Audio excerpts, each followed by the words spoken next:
akulturasi. Akulturasi adalah proses perpaduan antara dua kebudayaan atau lebih sehingga melahirkan bentuk kebudayaan baru oleh suatu kelompok masyarakat tanpa menghilangkan ciri khas kebudayaan masyarakat itu sendiri. Mengutip buku komunikasi lintas budaya, proses akulturasi budaya dalam masyarakat dapat terjadi dalam waktu yang singkat atau lama. Akulturasi terjadi dalam waktu yang lama apabila masuknya melalui proses pemaksaan yang berpotensi menimbulkan konflik sosial. Perkembangan budaya Islam di Indonesia dalam berbagai bidang. Terdapat di bidang seni bangunan, bidang seni rupa, bidang seni tari, bidang seni aksara, bidang sistem pemerintahan, bidang sistem kalender, bidang tasawuf, bidang pertunjukan wayang, serta bidang tradisi dan upacara. Dimulai dari seni bangun. Seni dan arsitektur bangunan Islam di Indonesia sangat unik, menarik, dan akulturatif. Seni bangunan yang menonjol di zaman perkembangan Islam di Indonesia adalah masjid, menara, dan juga makam. Seni bangunan Islam yang menonjol adalah masjid yang berfungsi utama sebagai tempat beribadah. Selain itu, juga sebagai pusat kebudayaan bagi orang-orang Muslim. Ciri-ciri masjid kuno di Indonesia adalah pertama, beratap tumpang atau bersusun, semakin ke atas semakin kecil, tingkat paling atas berbentuk limas, serta jumlah tumpang biasanya ganjil. Yang kedua, tidak ada menara yang berfungsi sebagai tempat mengumandangkan azan, sehingga waktu sholat ditandai dengan memukul beduk atau kentongan. Dan yang ketiga, umumnya didirikan di ibu kota atau dekat istana kerajaan, di atas bukit atau dekat makam. Contoh dari bangunan masjid kuno adalah Masjid Menara Kudus dan Masjid Banten. Sedangkan makam-makam zaman Islam biasanya berlokasi dekat dengan Masjid Agung, bekas kota pusat kesultanan. Contohnya makam Sultan Demak di samping Masjid Agung Demak dan makam Raja-Raja Mataram Islam, Kota Gede, Daerah Istimewa Yogyakarta. Selanjutnya adalah seni rupa. Walau seni patung untuk menggambarkan makhluk hidup secara nyata tidak diperbolehkan dalam ajaran Islam, maka seni patung tidak mengalami perkembangan. Tetapi seni ukir atau seni pahat terus berkembang. Seni hias yang berkembang adalah seni ukur dengan motif daun-daunan dan bunga-bungaan. Kaligrafi huruf Arab. Muncul kreasi baru yaitu bila terpaksa melukiskan makhluk hidup disamarkan dengan berbagai hiasan agar tidak jelas berwujud hewan atau manusia. Contoh seni hias berupa seni ukir atau seni pahat. Para seniman mengembangkan dengan motif daun-daunan dan bunga-bungaan seperti yang telah dikembangkan sebelumnya. 2. Seni hias dengan huruf Arab yang disebut kaligrafi. Terakhir, kreasi baru yaitu bila ingin melukiskan makhluk hidup dilakukan dengan menyamarkan wujud makhluk hidup atau binatang atau manusia dengan berbagai hiasan. Seni tari. Akulturasi budaya Islam di Indonesia dalam bidang seni tari merupakan proses perpaduan unsur-unsur budaya Islam dengan budaya lokal yang menghasilkan bentuk tarian baru yang unik dan khas. Proses ini terjadi sejak kedatangan Islam di Indonesia pada abad ke-7 Masehi dan terus berlangsung hingga saat ini. Bentuk-bentuk akulturasi dalam seni tari. Gerakan tari tradisional Indonesia yang sebelumnya banyak mengandung unsur animisme dan dinamisme setelah akulturasi dengan budaya Islam mulai diwarnai dengan gerak-gerakan yang lebih santun dan penuh penghayatan.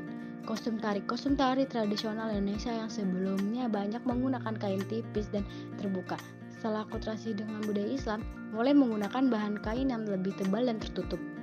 Musik pengiring tari tradisional Indonesia yang sebelumnya banyak menggunakan alat musik tradisional seperti gamelan dan angklung setelah akulturasi dengan budaya Islam mulai menggunakan alat musik Islami seperti rebana dan seruling.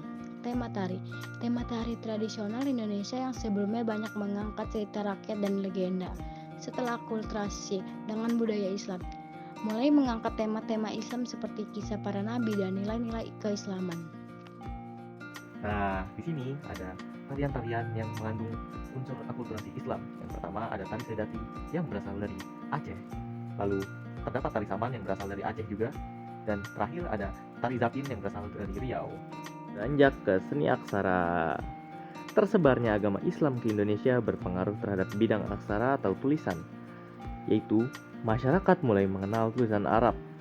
Abjad atau huruf-huruf Arab sebagai abjad yang dipakai untuk menulis bahasa Arab mulai dipakai di Indonesia. Bahkan berkembang tulisan Arab Melayu atau yang biasa dikenal sebagai Arab Gundul. Arab Gundul adalah tulisan yang tidak menggunakan tanda-tanda A, I, U seperti lazimnya tulisan Arab. Di samping itu juga, huruf Arab berkembang menjadi seni kaligrafi yang banyak digunakan sebagai motif hiasan ataupun ukiran.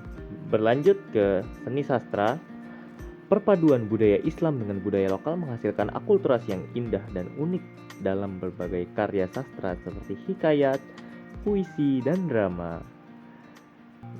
Pertama yang akan saya jelaskan di sini adalah hikayat.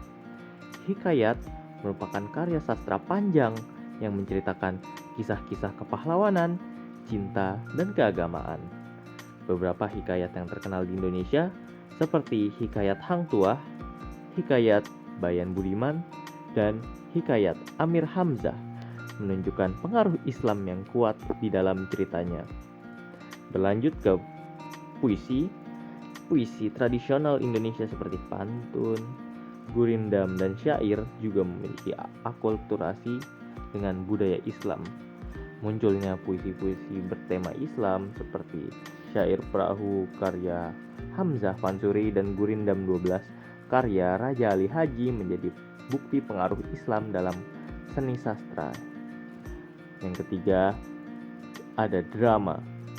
Drama di sini dalam bentuk cerita-cerita wayang yang semulanya didominasi oleh cerita Hindu-Buddha, namun mulai disisipi dengan cerita-cerita Islam. Dengan munculnya lakon-lakon wayang seperti Bima Lahir dan Wahyu Makutarama menunjukkan akulturasi budaya Islam dalam seni drama tradisional Indonesia. Sistem pemerintahan. Jika dilihat dari sistem pemerintahannya, pemerintahan kerajaan yang bercorak Islam tidak jauh berbeda dengan sistem pemerintahan sebelumnya. Sistem pemerintahan pada zaman Hindu-Buddha nampak mengembangkan sistem feodal. Begitu juga kerajaan-kerajaan yang bercorak Islam. Pada zaman Hindu-Buddha, raja dikenal sebagai titisan dewa, sedangkan raja-raja dari kerajaan Islam diakui sebagai khalifah di muka bumi ini. Oleh karena itu, sistem pemerintahan Islam di Indonesia mengandung aspek kepemimpinan yang religius atau kepemimpinan spiritual. Raja dipandang sebagai simbol kehidupan yang tertinggi di kerajaan. Raja sangat dihormati dan dipuja-puja oleh rakyatnya. Rakyat hidup dan mengabdi untuk rajanya. Suksesi atau pengganti penguasaan dengan sistem turun-temurun. Selanjutnya ada sistem kalender. Bukti akulturasi budaya Islam di sistem penanggalan yang paling nyata adalah sistem kalender yang diciptakan oleh Sultan Agung. Ia melakukan perubahan nama-nama bulan pada tahun Saka. Bulan Muharram diganti dengan Sura dan Ramadan diganti dengan Pasa. Kalender ini dimulai pada 1 Muharram 1043 Hijriah. Selanjutnya ada tasawuf. Perpaduan tradisi dan kearifan lokal. Penggunaan istilah dan konsep lokal. Para sufi Indonesia sering menggunakan istilah dan konsep lokal yang menjelaskan ajaran tasawuf. Pembangunan ritual dan praktik lokal. Beberapa ritual atau praktik tasawuf di Indonesia seperti tari sufi, ziarah kubur menunjukkan pengaruh budaya lokal. Penyesuaian ajaran tasawuf dalam konteks lokal. Para sufi Indonesia menyesuaikan ajaran tasawuf dalam konteks budaya dan sosial masyarakat setempat. 2. Contoh akulturasi ilmu tasawuf di Indonesia. Yang pertama ada tasawuf tarekat Naqsyabandiyah. Tarekat ini menggabungkan ajaran tasawuf Islam dengan tradisi kejawen di Jawa. Yang kedua ada tasawuf tarekat Syatrariyah. Tarekat ini menggabungkan ajaran tasawuf Islam dengan tradisi Minang di Sumatera Barat. Yang ketiga ada tasawuf Samaniyah. Aliran tasawuf ini menggabungkan ajaran tasawuf Islam dengan tradisi Batak di Sumatera Utara. Ada pertunjukan wayang. Akulturasi budaya Islam di Indonesia meninggalkan jejak-jejak yang mendalam dalam berbagai aspek kehidupan, termasuk dalam bidang kesenian. Salah satunya adalah pertunjukan wayang. Berikut beberapa contoh akulturasi budaya Islam dalam pertunjukan wayang. Munculnya tokoh-tokoh baru. Kedatangan Islam membawa pengaruh pada cerita dan tokoh-tokoh wayang. Tokoh-tokoh baru yang mencerminkan nilai-nilai Islam seperti Bima Suci, Semar Badrayana, dan Punakawan muncul dalam pertunjukan wayang. Selanjutnya ada penyisipan nilai-nilai Islam. Nilai-nilai Islam disisipkan dalam cerita dan dialog wayang. Contohnya penggunaan kalimat syahadat, penggambaran sifat-sifat terpuji seperti kesabaran, keadilan, dan ketaatan kepada Tuhan, serta penyampaian pesan moral tentang pentingnya menjaga persatuan dan perdamaian. Perubahan tata cara pertunjukan.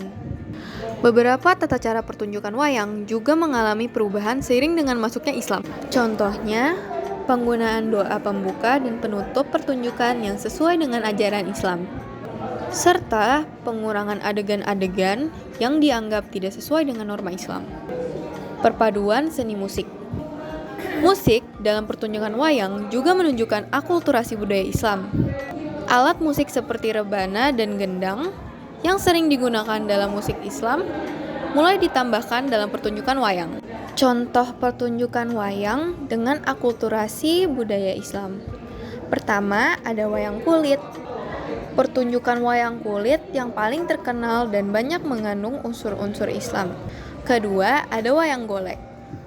Pertunjukan wayang golek yang sering menampilkan cerita-cerita kepahlawanan Islam. Tradisi dan upacara. Perpaduan budaya Islam dengan budaya lokal menghasilkan tradisi dan upacara yang unik dan khas Indonesia. Berikut beberapa contohnya. 1. Tradisi Sekaten. Tradisi Sekaten diadakan di Keraton Yogyakarta dan Surakarta untuk memperingati Maulid Nabi Muhammad SAW. Tradisi ini diwarnai dengan berbagai kegiatan seperti pembacaan sholawat Nabi, pertunjukan wayang kulit, dan kirab gunungan. Pengaruh Islam terlihat dalam penggunaan bahasa Arab dan doa-doa Islam dalam tradisi ini. 2. Upacara adat Maulid. Upacara adat Maulid diadakan di berbagai daerah di Indonesia untuk memperingati Maulid Nabi Muhammad SAW.